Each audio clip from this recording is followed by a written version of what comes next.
तो hello guys, स्वागत है आप सभी का आप सबके अपने YouTube चैनल विद्या पर। तो आज हम चैप्टर 1 जो है ए लेटर टू गॉड, इसकी हम लाइन वाइज एक्सप्लेनेशन देखेंगे हिंदी में। तो हमने इससे पहले इस चैप्टर की समरी को देख लिया है। अगर आप उस चैप्टर की समरी को नहीं देखा है तो कृपया उस वाली वीडियोस को देख लीजिए, समरी वाली वीडियोस को देख लीजिए, उसका लिंक हम डिस्क्रिप्शन में दे देंगे। तो आइए स्टार्ट करते हैं। अगर आपको समरी बहुत अच्छे तरीके से समझ में आ गया तो ये वाला चैप्टर, इसकी जो एक्सप्लेनेशन है हिंदी में, इसको समझने में ज़्यादा टाइम नहीं लगेगा और ज़्यादा दिक्कत नहीं होगी। तो आइए स्टार्ट करते हैं। तो अभी तो ये दिखाई दे नहीं रहा होगा, तो हम थोड़ा सा छोटा हो जाते हैं तो ताकि आपको दिखाई दे। अब सही है, दिख रहा है? हाँ, ये नई टेक्निक है। तो आइए शुरू करते हैं। बोला है पहली लाइन में, द हाउस मतलब घर, the only one in the entire valley, जो पूरी वैली में केवल एक ही था, sat on the crest of a low hill, जो एक लो हिल के क्रेस्ट मीन्स टॉप पर, ठीक है, यानी जो एक लो हिल के टॉप पर सिचुएटेड था, ठीक है। फ्रॉम दिस हाइट, और इस हाइट से मतलब इस ऊंचाई से, वन कुड सी कोई भी देख सकता था, द रिवर्स को, the field of ripe corn dotted with the flowers, फूलों से भरे हुए रिपकॉर्न के फील्ड को। रिपकॉर्न मीन्स पके हुए फसल, ठीक है, पके हुए फसल के खेत को। आगे क्या बोलता है, that always promised a good harvest, जो सदैव, जो ऑलवेज ए गुड हार्वेस्ट का, एक अच्छी फसल का दावा करते थे। The only thing the earth needed, earth को केवल इस बात की आवश्यकता थी, was a downpour, downpour means क्या होता है, मूसलाधार बारिश, यानी अर्थ को जिस चीज की आवश्यकता थी वो थी डाउनपोर यानी मूसलाधार बारिश, और लिस्ट ए शॉवर, या फिर एक छोटे से, या फिर कम से कम एक शॉवर मीन्स क्या होता है, बौछार, या फिर यहाँ पे बोला है या फिर कम से कम एक छोटी सी बौछार की। Through out the morning Lencho, who knew his fields intimately, had done nothing else but see the sky towards the north east. अब लेंचो क्या बोला है, लेंचो जो अपनी फील्ड को, अपने खेत को बहुत नज़दीकी से, बहुत ही अच्छे तरीके से जानता था, उसने सुबह से नॉर्थ ईस्ट यानी ऊपर आकाश में नॉर्थ ईस्ट की तरफ देखने के अलावा कुछ नहीं किया। Had done nothing else but see the sky towards the north east. अगला देखते हैं, now we are really going to get some waters woman, वो अपनी पत्नी से कहता है, जो लेंचो है वो अपनी वाइफ से कहता है, अब हमें बारिश मिलने वाली है, यानी अब बारिश होने वाली है। अगला देखते हैं, the women who was preparing supper replied, women यानी जो लेंचो की वाइफ थी जो खाना बना रही थी, सपर मीन्स शाम का खाना होता है, जो डिनर होता है उसको पकाना बोलते हैं सपर, ठीक है। तो जो उसकी वाइफ थी वो बोलती है, रिप्लाई करती है, जो वहीं पे खाना बना रही होती है, यस गॉड विलिंग, हाँ यदि भगवान ने चाहा तो। The older boys were working in the field, जो बड़े बच्चे थे यानी जो बड़े लड़के थे वो फील्ड में काम कर रहे थे। While the smaller ones were playing near the house, बल्कि जब जो छोटे लड़के थे वो घर के पास में ही खेल रहे थे।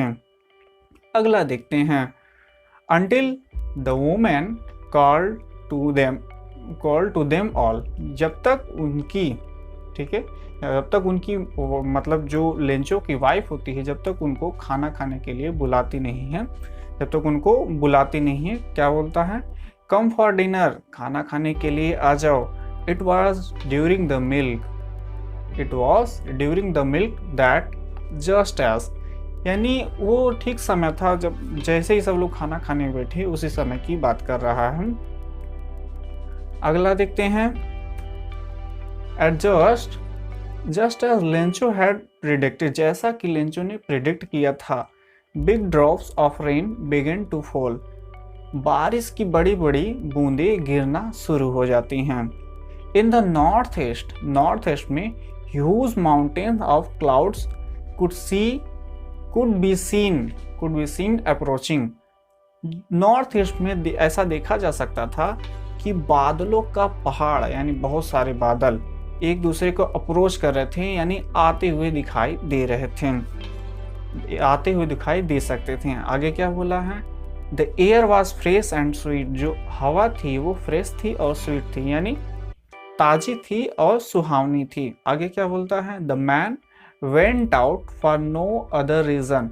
जो आदमी था यानी जो लेंचो था वो बाहर आ जाता है किसी और रीजन के लिए नहीं, बल्कि than to have the pleasure of feeling the rain on his body.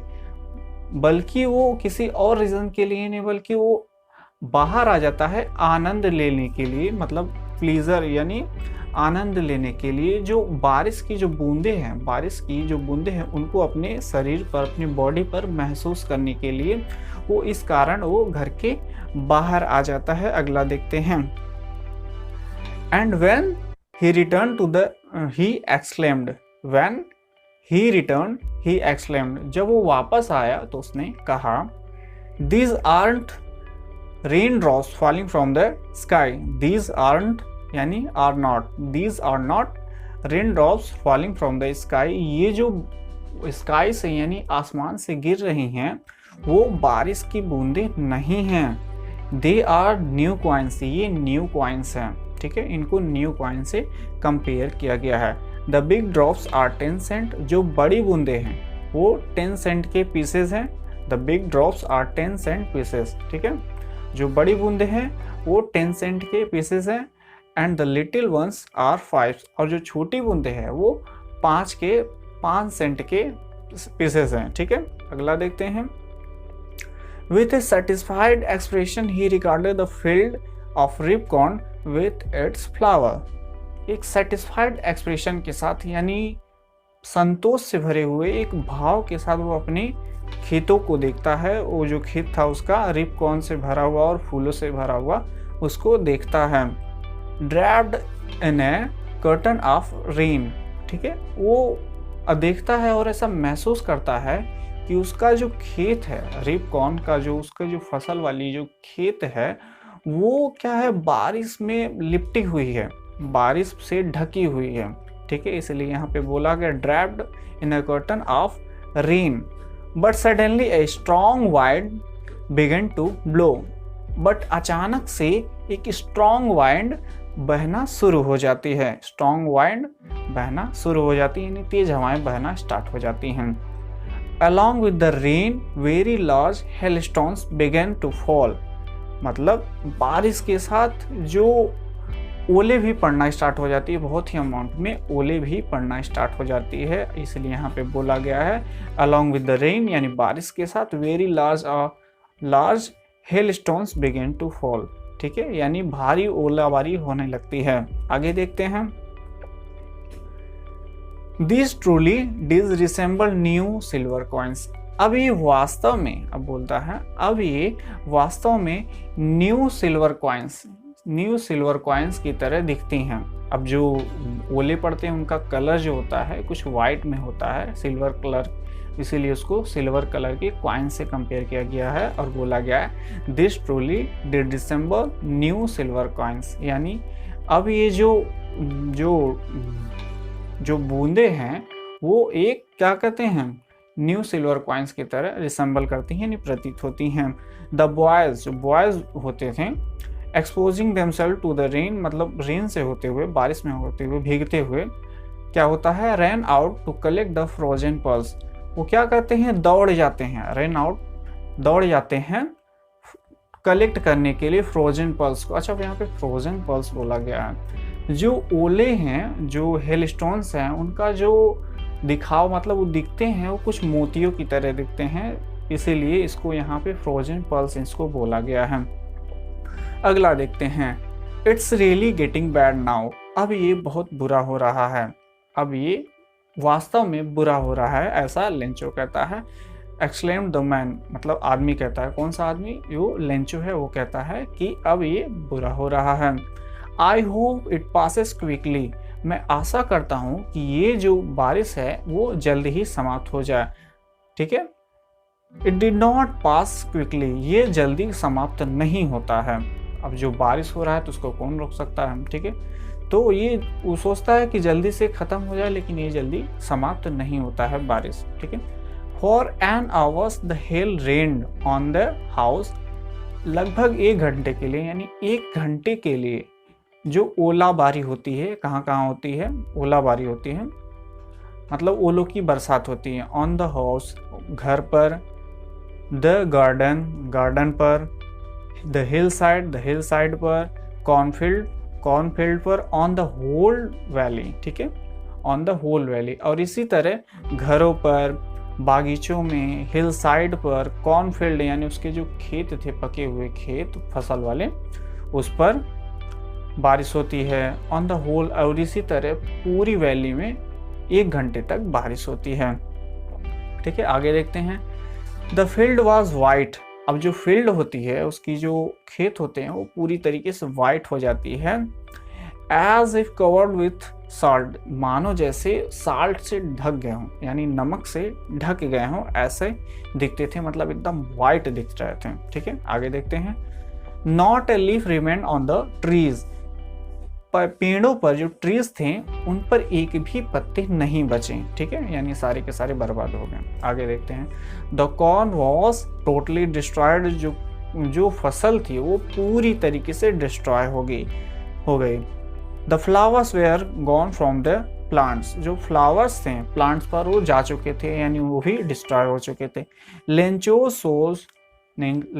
Soul was filled with the sadness, जो लेंचो की जो आत्मा थी, उसकी जो सोल थी, वो दुख से भर गई। ठीक है, यानी बहुत ज्यादा उदास हो गया।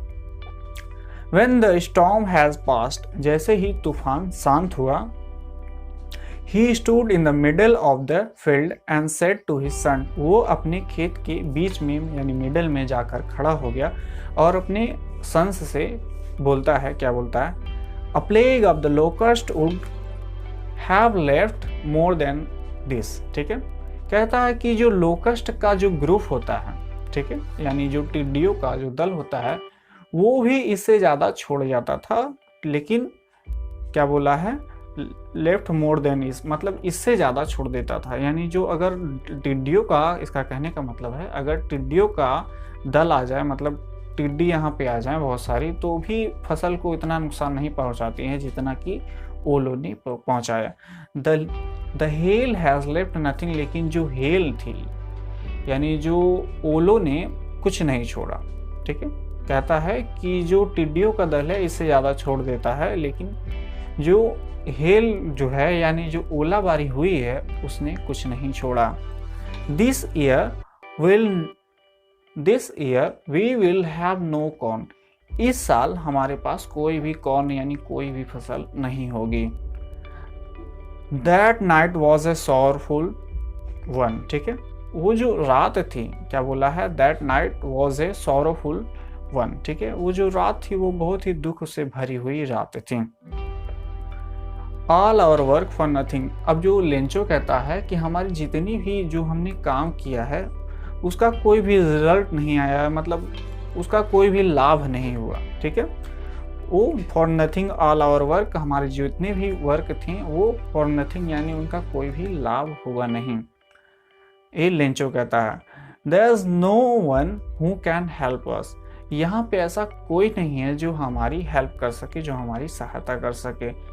Will all go hungry this year, हम इस साल भूखे ही रह जाएंगे। ठीक है, तो अब हम देखेंगे इसके अगले लेक्चर में, हम इसके बाकी पार्ट्स को कंप्लीट करेंगे, उसके इम्पॉर्टेंट क्वेश्चन को कवर करेंगे। अच्छा, आपने देखा कि हमने जो बैकग्राउंड में लिखा वो हम इधर नहीं लिख रहे हैं, इधर लिख रहे हैं, क्योंकि हमारा जो सिस्टम है वो इधर है और हमको इसको हाईलाइट भी करना होता है, इसीलिए हम इसको हाईलाइट भी करते रहते हैं और आपको यहाँ पे दिखाते भी रहते हैं। तो कैसी लगी ये वीडियो? अगर वीडियो अच्छी लगी तो वीडियो को लाइक करिएगा और अपने फ्रेंड्स को शेयर भी कर दीजिएगा और चैनल को सब्सक्राइब भी कर दीजिएगा। तो मिलते हैं अगले वीडियो में, तब तक के लिए बाय बाय।